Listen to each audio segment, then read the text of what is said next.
ఎమ్మెల్యేల అనర్హత వేటు అంశం సుప్రీంకోర్టుకు వెళ్లబోతోంది. కాంగ్రెస్లో చేరుతున్న ఎమ్మెల్యేల అనర్హత విషయంలో బీఆర్ఎస్ సుప్రీంకోర్టును ఆశ్రయించబోతోంది. దానం నాగేందర్ కాంగ్రెస్లో చేరి 3 నెలలు అవుతుంది. 3 నెలల్లో అనర్హత పిటిషన్పై స్పీకర్ నిర్ణయం తీసుకోవాలని గతంలో తీర్పు ఇచ్చింది సుప్రీంకోర్టు. అయితే 27న హైకోర్టులో దానం నాగేందర్ అనర్హత అంశంపై విచారణ జరిగింది. దానం నాగేందర్పై హైకోర్టు అనర్హత వేటు వేయకుంటే సుప్రీంకోర్టుకు వెళ్లాలని బీఆర్ఎస్ నిర్ణయిస్తోంది. దానం నాగేందర్తో పాటు పార్టీ మారిన ఎమ్మెల్యేలపైన ఒకేసారి సుప్రీంకోర్టుకు వెళ్లబోతుంది బీఆర్ఎస్. మొత్తం మీద పార్టీ ఫిరాయించిన ఎమ్మెల్యేల అంశంలో బీఆర్ఎస్ చాలా సీరియస్గా ఉంది. 27న హైకోర్టులో దానం నాగేందర్ అనర్హత అంశంపై విచారణకు రాబోతోంది. హైకోర్టు గనక అనర్హత వేటు వేయకుంటే సుప్రీంకోర్టుకు వెళ్లాలని బీఆర్ఎస్ నిర్ణయించింది.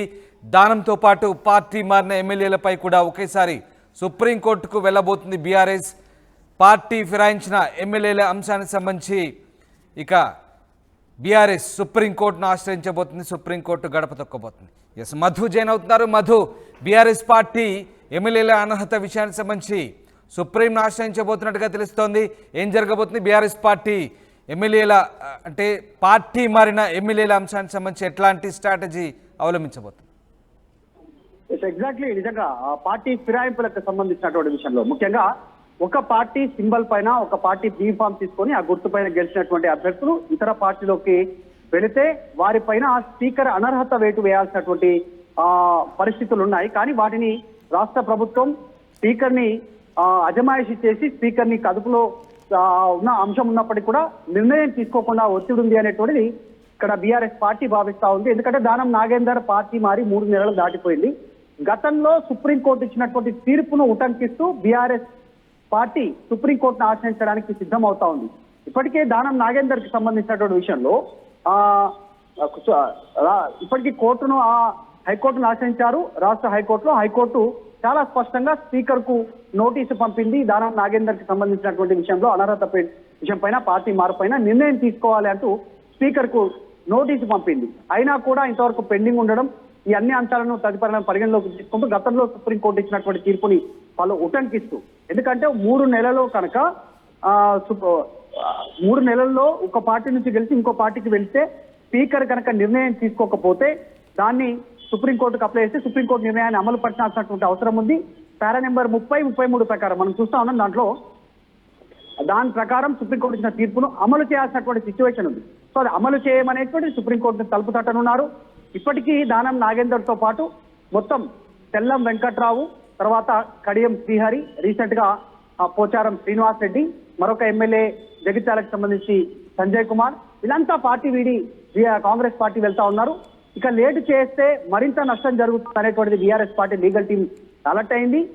పార్టీ నేతలతో సంప్రదించిన తర్వాత వెంటనే హైకోర్టు వెంటనే న్యాయ ప్రకారం తీసుకొని దానం నాగేందర్ పైన అనర్హత వేటు వేయకుంటే సుప్రీంకోర్టుకు వెళ్లాలనేటువంటి నిర్ణయంతోనే ముందుకు వెళ్లారు. సో ఇక ముందు పార్టీ మారేటువంటి ఎమ్మెల్యేలు ఎవరైతే ఉన్నారో గుర్తు నుంచి గెలిచినటువంటి వారందరిపైన అనర్హత వేటు వేయాలనేటువంటి సుప్రీంకోర్టును ఆశ్రయించడానికి పార్టీ. అయితే మధు, అంటే 3 నెలల్లో అనర్హత పిటిషన్ పై స్పీకర్ తన విచక్షణాధికారం ప్రకారం నిర్ణయం తీసుకోవాలంటూ గతంలో సుప్రీంకోర్టు తీర్పు ఇచ్చింది. సో ఒకవేళ ఇప్పుడు స్పీకర్ కనుక ఎలాంటి నిర్ణయం తీసుకోకపోతే పార్టీ ఫిరాయించిన ఎమ్మెల్యేలకు చుక్కెదిరే అవకాశం ఉంది. ఖచ్చితంగా ఇబ్బందులు పడే అవకాశాలు కనిపిస్తున్నాయి అనుకోవచ్చా? ఖచ్చితంగా ఆల్రెడీ ఒక టీము, లీగల్ టీమ్ తో పాటు బీఆర్ఎస్ పార్టీకి సంబంధించినటువంటి టీము స్పీకర్ టైం కోరారు, అపాయింట్మెంట్ కోరారు. ఒకవేళ సమావేశాల సందర్భంగా టైం ఇవ్వకుంటే ఇంటి దగ్గర కలుస్తామనేటువంటిది ఇంటి అపాయింట్మెంట్ కూడా కోరారు. గతంలో మనం చూసాము బీఆర్ఎస్ పార్టీకి సంబంధించిన బృందం అక్కడ సమయం ఇవ్వలేదు. అనారోగ్య కారణాల రీత్యా, బిజీ షెడ్యూల్ కారణాల రీత్యా స్పీకర్ కలవలేకపోయారు.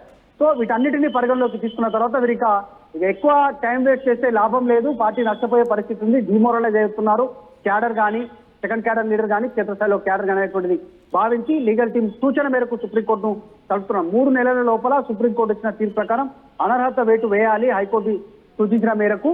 కానీ అది చేయట్లేదు కాబట్టి సుప్రీంకోర్టును అప్రోచ్ అవుతా ఉన్నారు. దీనికి సంబంధించి లీగల్ గా ముందుకు వెళ్లాలనేటువంటిది బీఆర్ఎస్ సిద్ధంగా దీనికి సంబంధించినటువంటి పోరాటం చేయడానికి సిద్ధమైంది. రైట్ మధు, అయితే ఇక్కడ మరి ఎమ్మెల్యేలు అంటే ఒకవేళ బీఆర్ఎస్ కనుక సుప్రీంకోర్టును ఆశ్రయిస్తే ఎమ్మెల్యేలు కాస్త ఇబ్బందికర పరిస్థితులు ఉంటాయి. మరి కాంగ్రెస్ పార్టీలో చేరినా లేదా ఇతర పార్టీలో చేరిన బీఆర్ఎస్ ఎమ్మెల్యేలు ఏం చేయబోతున్నారు అనుకోవచ్చు? అంటే ఒకవేళ సుప్రీంకోర్టు ఇచ్చే తీర్పు ఆధారంగానే వాళ్ళ స్టెప్ ఉండబోతుందా లేదా దానికంటే ముందు ఎమ్మెల్యేలు వాళ్ళు చేరిన పార్టీకి సంబంధించి వాళ్ళు ఎట్లాంటి స్ట్రాటజీతో వాళ్ళు ఉన్నారు? అంటే చాలా మంది ఎమ్మెల్యేలు ఇప్పటికే ఇండివిజువల్ గా కావచ్చు, గ్రూప్ ఆఫ్ పీపుల్ గా కావచ్చు, ముఖ్యమంత్రి రేవంత్ రెడ్డిని పలు సందర్భాల్లో కలిశారు. పార్టీ అభివృద్ధి తర్వాత నియోజకవర్గానికి సంబంధించినటువంటి అంశాలు పరిశీలనల కోసం అనేటువంటిది అక్కడ ముఖ్యమంత్రిని కలిసామని చెప్పినప్పటికీ కూడా పార్టీ మారడానికి నిర్ణయం తీసుకున్నట్టుగా ప్రచారం జరుగుతుంది పొలిటికల్ సర్కిల్.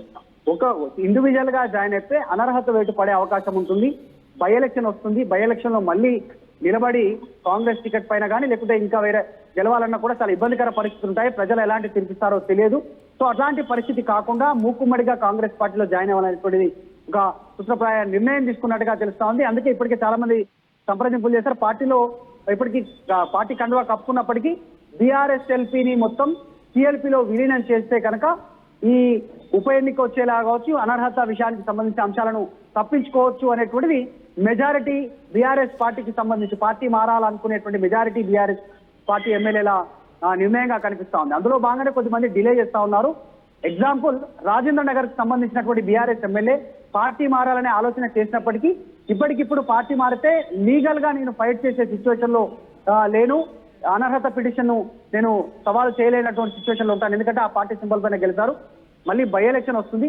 ఆ పరిస్థితికి తలెత్తకుండా ఉండాలంటే బీఆర్ఎస్ ఎల్పీ సిఎల్పీలో విలీనమయ్యేటువంటి దిశగా ప్రభుత్వం నిర్ణయం తీసుకుంటే అప్పుడు నేను ఆలోచిస్తానంటూ ఆయన ఆఫ్ ద రికార్డ్ లో మీడియాతో మాట్లాడారు. సో ఇలాంటి అంశాలను ఎమ్మెల్యేలు పరిగణలోకి తీసుకుంటున్నారు. కాబట్టి బీఆర్ఎస్ ఎల్పీ విలీనం సమయంలోనే వారందరూ పార్టీ మారడానికి సిద్ధంగా ఉన్నారు. కొద్ది మంది మాత్రం పార్టీ కండువా ఇప్పటికే కప్పుకున్నారు. త్వరలోనే బీఆర్ఎస్ ఎల్పీ విలీనం ఉంటుందనేటువంటి అభిప్రాయాన్ని పార్టీ మారాలనుకునే ఎమ్మెల్యేలు వ్యక్తం చేస్తా ఉన్నారు.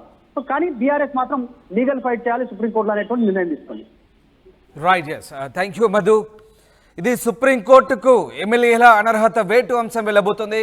కాంగ్రెస్లో చేరుతున్న ఎమ్మెల్యేల అనర్హత విషయంలో సుప్రీంకోర్టును ఆశ్రయించబోతుంది బీఆర్ఎస్ పార్టీ. చాలా సీరియస్గా ఉంది. ఇప్పటికే పార్టీ ఫిరాయించిన ఎమ్మెల్యేల విషయంలో ఖచ్చితంగా సుప్రీంకోర్టును ఆశ్రయించదలుచుకున్నామంటూ బీఆర్ఎస్ చెప్తోంది.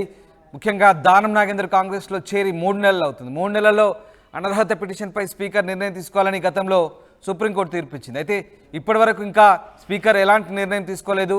27న హైకోర్టులో దానం నాగేందర్ అనర్హత అంశంపై విచారణ ఉంది. ఇక దానం నాగేందర్పై హైకోర్టు కనుక అనర్హత వేటు వేయకుంటే సుప్రీంకోర్టుకు వెళ్లాలని బీఆర్ఎస్ నిర్ణయించుకుంది.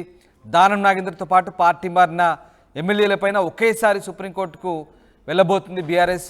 ఖచ్చితంగా పార్టీ మారిన ఎమ్మెల్యేలను ఇరుకున పెట్టేందుకే బీఆర్ఎస్ వ్యూహంగా తెలుస్తోంది. మొత్తం మీద సుప్రీంకోర్టు గడపన తొక్కబోతుంది బీఆర్ఎస్. సుప్రీంకోర్టును ఆశ్రయించి పార్టీ ఫిరాయించిన ఎమ్మెల్యేల విషయంలో ఖచ్చితమైనటువంటి చర్యలు తీసుకోవాలంటూ కోరబోతోంది.